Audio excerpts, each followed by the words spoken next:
Hello friends, आप सभी का एक बार फिर से स्वागत है गुरुकुल एजुकेशन क्लासेस पर। दोस्तों, आज हम करने वाले हैं रीजनिंग में कर्म व्यवस्था परीक्षण यानी कि रैंक सिस्टम टेस्ट। दोस्तों, इस टॉपिक में ज़्यादातर क्या प्रश्न पूछे जाते हैं, जैसा कि नाम से पता चल रहा है, कर्म व्यवस्था का मतलब है कि एक लाइन बनाना। कर्म का मतलब क्या है? एक लाइन बनाना। वो लाइन ऊपर से नीचे भी वो एक समूह बना सकता है, एक समूह कहेंगे, लेकिन उसकी एक कतार बनेगी। तो वो कतार जो बनेगी वो ऊपर से नीचे हो सकती है या फिर बाएं से दाएं भी हो सकती है। अगर वो पंक्ति कहे तो इसमें याद रखने वाली बात यह है कि अगर वो किसी पंक्ति का नाम कहेगा तो हमें सभी का, अगर व्यक्तियों की एक पंक्ति है तो उसमें हमें सभी व्यक्तियों का जो फेस है यानी कि मुंह है उसको हम ऊपर की तरफ यानी कि उत्तर दिशा में मान के चलेंगे। उससे ऐसा करने से हमें क्या बेनिफिट होगा कि हम सेम पोजीशन गेन कर लेते हैं, अपने आप को एक प्रकार से लाइन में बैठा हुआ मान के चल पड़ते हैं उसमें। तो हमारा दायां पंक्ति का भी दायां होगा, हमारा बायां पंक्ति का बायां होगा। तो शुरू करते हैं दोस्तों हमारा आज का टॉपिक यानी कि कर्म व्यवस्था परीक्षण। जैसा कि बोर्ड पे दिख रहा होगा, इसमें ज़्यादातर 3 तरह के प्रश्न पूछे जाते हैं।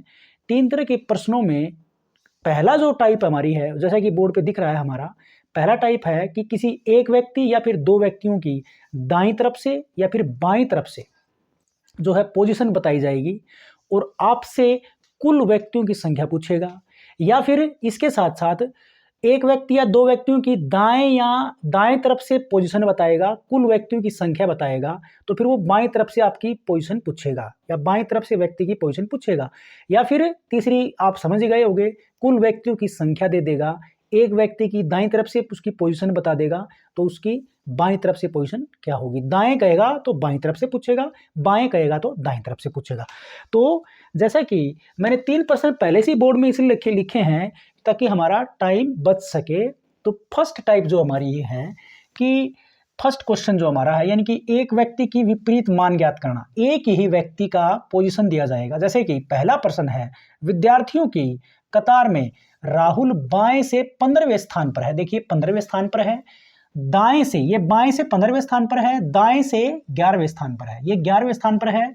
तो कतार में बैठे कुल विद्यार्थियों की संख्या क्या होगी, यानी कि कुल विद्यार्थियों की संख्या निकालना है। जैसा कि आप समझ ही गए होंगे, एक व्यक्ति 2 बार काउंट हो रहा है, दाईं तरफ से एक बार और वही व्यक्ति फिर बाईं तरफ से। तो इसकी बिल्कुल आसान ट्रिक है, टोटल को आप टी से लिखो। कुल विद्यार्थियों का मतलब है टोटल। तो दाईं तरफ वाले को हम आर से लिखें, बाईं तरफ वाले को हम एल से लिखें और इसमें से एक घटा देंगे तो कुल व्यक्तियों की संख्या आ जाएगा। बिल्कुल सिंपल सी बात है। एक क्यों घटाया है, हर चीज में क्यों होना चाहिए, तभी हम उस चीज को समझ पाते हैं। एक इसलिए घटाया है क्योंकि एक ही व्यक्ति का को हमने 2 बार काउंट किया, 15वें स्थान पर और फिर वो 11वें स्थान पर, तो 2 बार काउंट हो गया। तो अगर हम इस पोजीशन को और इस पोजीशन को जोड़ेंगे तो वो इसमें 2 बार काउंट हो चुका है, इसलिए उसमें से एक घटाना पड़ रहा है हमें। तो आंसर क्या आएगा कुल विद्यार्थी निकालने का? दाएं तरफ से कितना है उसका 11वां पोजीशन, तो 11 प्लस बाएं तरफ से है उसका 15वां, इसमें से एक घटा देंगे, यानी कि 11 और 15 26 में से एक घटाएंगे तो कुल विद्यार्थी इसमें टोटल इस पंक्ति में जो होंगे वो 25 होंगे। बिल्कुल आसान। अब अगर आप इस फॉर्मूले को याद रख लेते हो, तो आप ये दोनों प्रश्न आसानी से हल करोगे, जैसा कि मैंने बोर्ड पे लिख रखा है। देखिए ये टी क्या है, टोटल। अगर आपको बाएं से पूछा ना, बाएं से लेफ्ट साइड वाला एल निकालना होगा तो बिल्कुल आसानी से निकाल दोगे। एल आर इस तरफ घट जाएगा, टी में से आर घटेगा और ये माइनस का एक इसमें से जुड़ जाएगा, ये बन जाएगा। और अगर राइट दाएं तरफ से पूछेगा तो टी में से फिर एल घट जाएगा, एक उसमें भी जुड़ेगा। बस उसी एक ही फार्मूले से तीनों प्रश्न हल हो जाते हैं। जैसे हम इसको निकालेंगे तो यहाँ पर टोटल विद्यार्थियों की संख्या कितनी है 50। 50 छात्रों की कतार में मोहन दाएं से 15वें स्थान पर है, बाएं से उसका स्थान निकालना है यानी कि एल निकालना है। तो टोटल कितने हैं 50, दाएं तरफ से 15 और जमा का 1। 50 में से 15 घटाएंगे तो 35 बचेगा, एक जोड़ देंगे तो 36, तो वो बाएं तरफ से 36वें स्थान पर होगा। ऐसे ही 60 छात्रों की कतार में संजीव बाएं से 35वें स्थान पर है, तो दाएं से निकालेंगे तो ये फॉर्मूला बनेगा। टोटल कितना है 60, बाएं से उसका स्थान कितना है 35 और इसमें एक जोड़ देंगे इसमें से 35 घटाएंगे तो 25 बचेगा, 25 और ये कितने होते हैं 26। तो जो है संजीव का दाएं से स्थान क्या होगा 26। एक टाइप तो ये है हमारी। दूसरी टाइप क्या है, दूसरी टाइप में जो है व्यक्तियों के स्थान आपस में वो बदल देता है। व्यक्तियों के स्थान आपस में आपकी बार 2 व्यक्ति दे दिए जाएंगे और उनकी दाएं से और बाएं से स्थिति बताई जाएगी, और जब उनको आपस में पलट दिया जाए, मतलब उनकी जो व्यक्ति दाएं से था वहां पर दूसरा व्यक्ति आ जाए और जो व्यक्ति बाएं से था वहां पर दाएं वाला व्यक्ति आ जाए। जैसे कि मैं पहला पर्सन उससे लूंगा तो आपका कंफ्यूजन दूर हो जाएगा। जैसे कि मैं फर्स्ट क्वेश्चन इस टाइप से रिलेटेड लेता हूं, जब आपस में स्थान अदला बदली कर दिए जाएं। तो जैसे कि प्रश्न है हमारा टाइप 2 आगे हमारी। टाइप 2 क्या है, जब दो व्यक्तियों के स्थान बदल दिए जाएं, ये टाइप दूसरी है हमारी। तो इसके ऊपर हमारा पहला क्वेश्चन बनता है। पहला क्वेश्चन मैं लिख लेता हूं इसमें, छात्रों की कतार में महेंद्र दाएं से 11वें स्थान पर है। छात्रों की कतार दी गई है, छात्रों की कतार में महेंद्र दिया गया है, किसी व्यक्ति का नाम महेंद्र जो है वो दाएं से 11वें स्थान पर, दाएं से 11वें स्थान पर, और एक व्यक्ति और दे दिया रामू जो है इसी कतार में। रामू जो है वो ये दाएं से है, वो बाएं से बताएगा उसका, वो बाएं से 15वें स्थान पर है, 15वें स्थान पर है। तो बताइए कि पंक्ति में कुल कितने छात्र हैं, पंक्ति में कुल कितने छात्र हैं, पंक्ति में कुल कितने छात्र हैं। आपसे प्रश्न में क्या पूछेगा कि एक मिनट, यदि ये दोनों आपस में स्थान बदल लें, एक मिनट मैंने गलती कर दी, इससे पहले कुछ और कहता है वो, यदि ये दोनों एक जो डाटा है वो छूट गया है, यदि ये दोनों आपस में स्थान बदल लें तो बदलने के बाद क्या होता है, तो महेंद्र जो है, महेंद्र दाएं से 17वें स्थान पर आ जाता है। महेंद्र दाएं से 17वें स्थान पर आ जाता है। तो अब बताना है कुल कितने छात्र हैं पंक्ति में, ये प्रश्न पूछेगा। तो दिया गया प्रश्न आई थिंक क्लियर हो गया होगा कि छात्रों के कतार में 2 व्यक्तियों की अलग अलग पोजीशन बताई गई है। एक व्यक्ति की पोजीशन जिसका नाम महेंद्र है वो दाएं से 11वें स्थान पर है, रामू बाएं से 15वें स्थान पर है। यदि ये दोनों आपस में स्थान बदल ले तो महेंद्र जो था पहले दाएं से 11वें स्थान पर था, अब दाएं से 17वें स्थान पर आ जाता है, दाएं से 17वें स्थान पर आ जाता है। तो वो कहता है कि पंक्ति में कुल कितने छात्र हैं।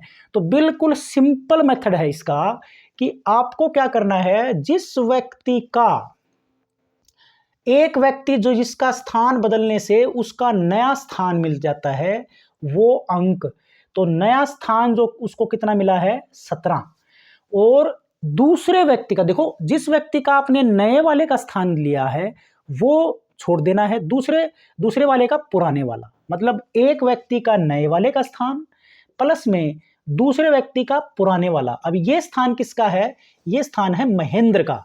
तो आपको रामू का दूसरे वाले का पुराने वाला स्थान जो है इसमें जोड़ना है और इसमें से 1 घटा देंगे तो टोटल पंक्ति में व्यक्तियों की संख्या या विद्यार्थियों की संख्या आ जाएगी 17 और 15 32 में से 1 घटाएंगे तो 31 इसका आंसर आएगा। यानी कि कुल पंक्ति में कुल कितने छात्र या विद्यार्थी हैं 31, ये इसका आंसर हो जाएगा।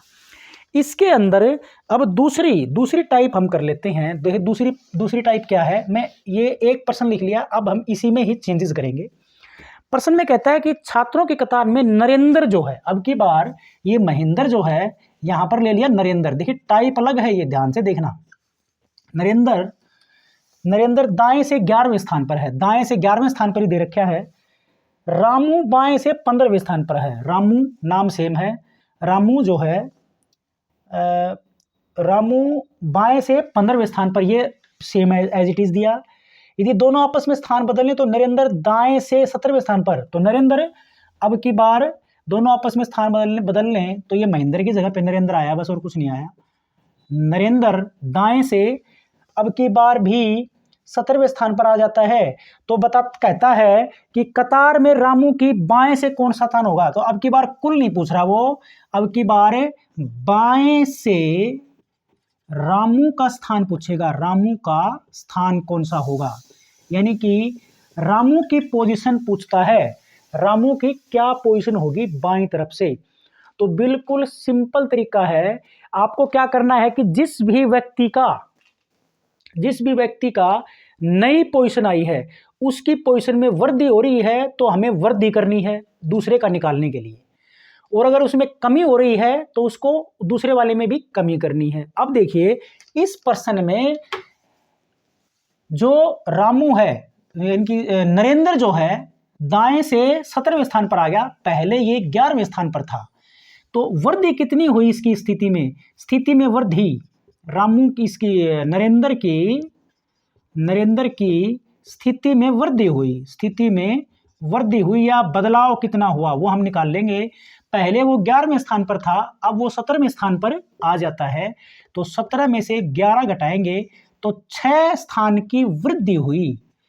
तो अब अगर रामू की बाएं तरफ से स्थिति निकालनी है तो आपको क्या करना है, उसकी पुरानी स्थिति में अगर ये वृद्धि हुई है तो उसकी स्थिति में भी वृद्धि ही करनी है आपको। यानी कि अगर उसका पहले रामू का स्थान क्या था 15, तो 15 में ये 6 हम जोड़ देंगे तो अब वो 21वें स्थान पर आ जाएगा, बाएं से 21वें स्थान पर जो है वो आ जाएगा।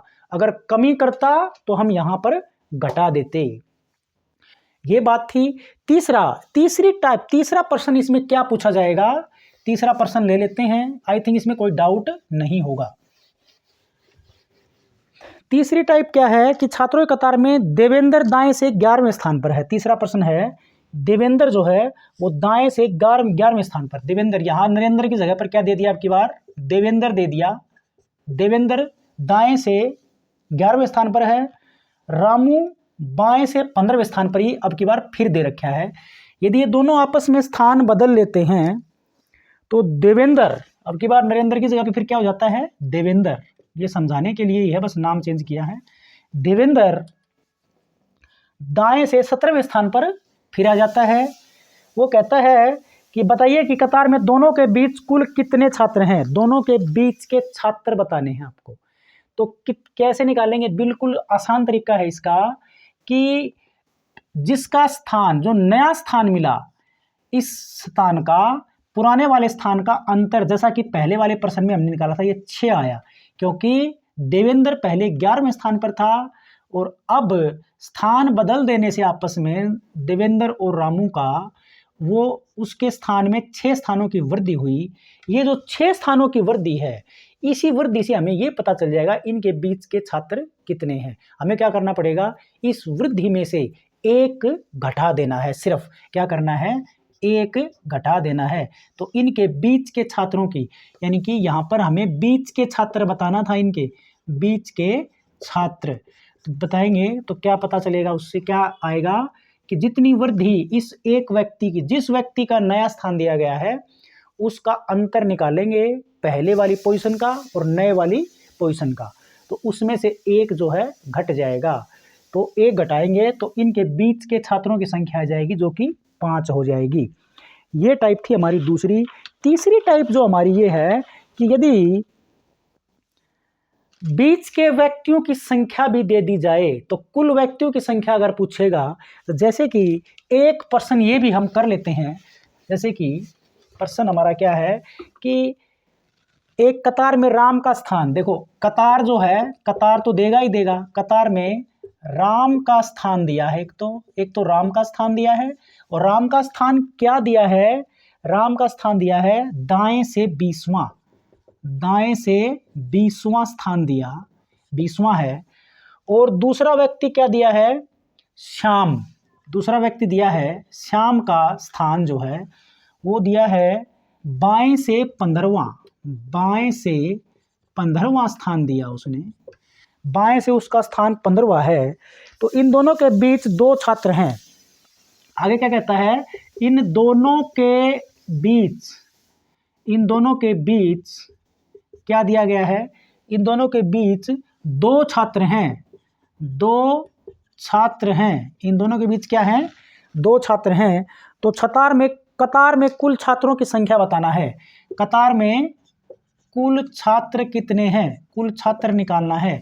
तो बिल्कुल आसान विधि है कि जो दाएं से और बाएं से जो पोजीशन दी गई है उसमें बीच वाले और जोड़ दो तो कुल छात्र आ जाएंगे।